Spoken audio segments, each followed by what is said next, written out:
Welcome back everyone, this is MandoAllDay, back with another video, and in this video, I'll be doing an overview of The Batman Who Laughs, the deluxe edition.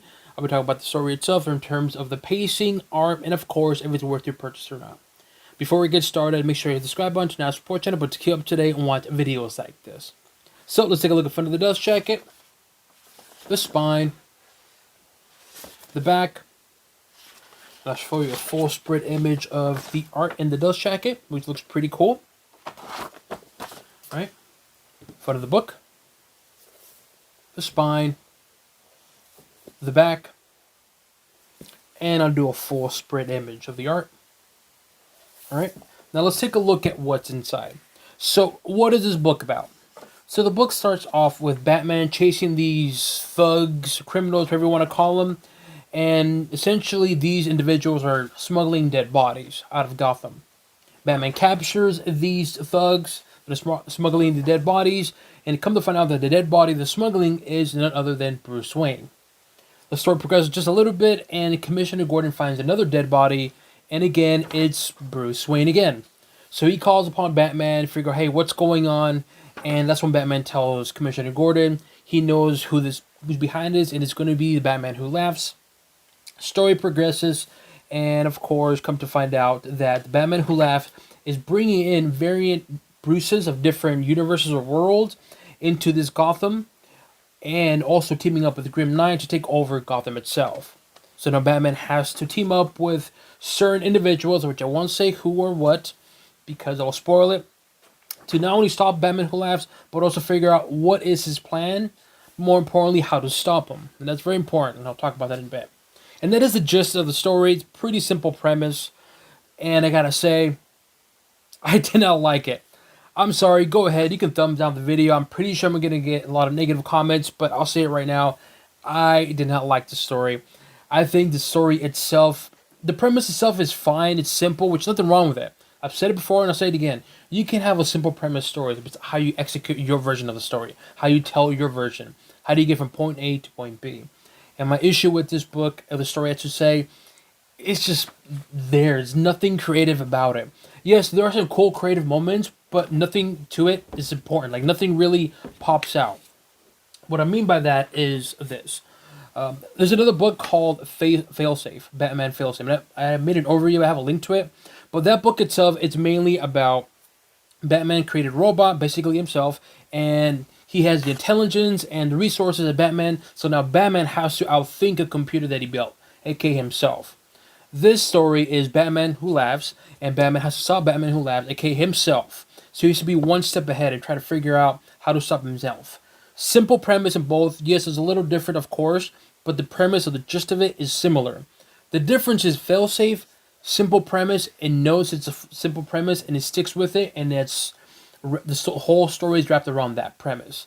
This one is just really forcing this extra layer of like symbolism and so forth. It's just unnecessary. Like, there's moments on here which I'll say it right now, the pacing of it is unnecessarily slow at times, but there are some moments on here where certain individuals are talking to each other, giving a full speech about how they see life, how they see, one another, and it's just like, okay, like, come on, get back to the story. I kid you not, it happens multiple times. For instance, there's one part of the story where Batman meets up with Gordon, and Gordon tells him, hey, I need to tell you something. Story progresses, and Commissioner Gordon meets up with his son, and again, he needs to tell him something. Story progresses even more. Jim Gordon's son meets with Batman, and he tells him, hey, I need to tell you something. I think you see the point that I'm getting at. And those moments on there, honestly, they're a bit unnecessary. I get what he was trying to do, he in terms of Scott Snyder, because he wrote this. I get it, he wanted to add more layer to it, more depth to it. But unfortunately, it was just executed not well. And it just ends up being bland and kind of like, ugh. And sometimes it does drag on a little bit to a point where it's like, okay, like, come on, pick it up, pick up the pace. And that's another thing I want to talk about, the pacing. The pacing is about average. Sometimes it belows average, which is unnecessary. Very few moments. Of course, only the action scenes like this right here, it goes above average. But apart from that, it's mainly about average. The art is good. I like the art, but it's fine. But something I want to talk about the art, and including also the paper quality. And the art is fine, it's okay. The paper quality is matte, which is fine, not a problem. And I think with this particular art, I think having the matte paper is fine.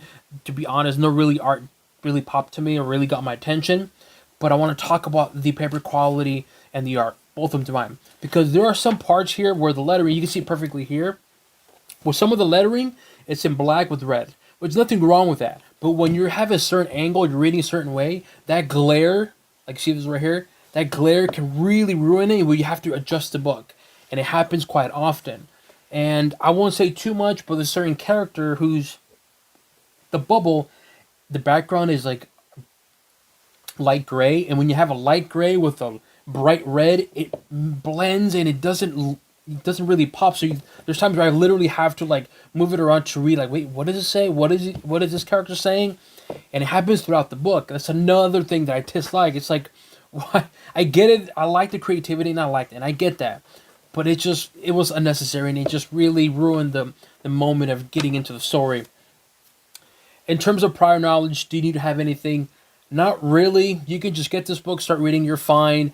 This is not an origin story, so if you're going into it thinking it's going to be an origin story for Batman Who Laughs, it's not. It does give a backstory to the Grim Knight, so I guess it's that, but this is not a Batman Who Laughs origin story. I mean, they're early on to mention about Batman Who Laughs, and this is the second encounter Batman has to deal with Batman Who Laughs, so it's not an origin story. But like I said, the story itself is just really forgettable, and go ahead, hate on me. I can care less, man. I'd rather be honest and upfront and tell you my honest opinion. And to me, this story is really forgettable. I kid you not, I finished reading it, and that's it. I finished reading it, and I just like, okay, cool. Put it in dust jacket, and that's it. And here I am making an overview of it. So overall, what do I give this book? Honestly, I'm gonna give it a thumbs down. The story is just there. It's nothing creative about it. Yes, there are some cool moments on here, which I give credit for, but unfortunately, those cool moments get overshadowed, overlooked by the story itself. And like I said, there's just moments on here that just drags on. It's like, come on, shorten it up. But it is what it is, though. So in the end, the Batman Who Laughs, the deluxe edition, I give it a thumbs down. It's unfortunate because I like the character, I like the premise of it. The Grim Knight character's cool, but man, the writing on here and the story is just, ugh. So again, Batman Who Laughs, because a thumbs down for me. Let me know what you guys think. Have you read this book? Do you plan on reading this book? Leave it in the comment section below. As always, make sure you hit the subscribe button to not support channel, but to keep up to date on videos like this. That includes an overview of the Batman Who Laughs, the deluxe edition, and on to the next one.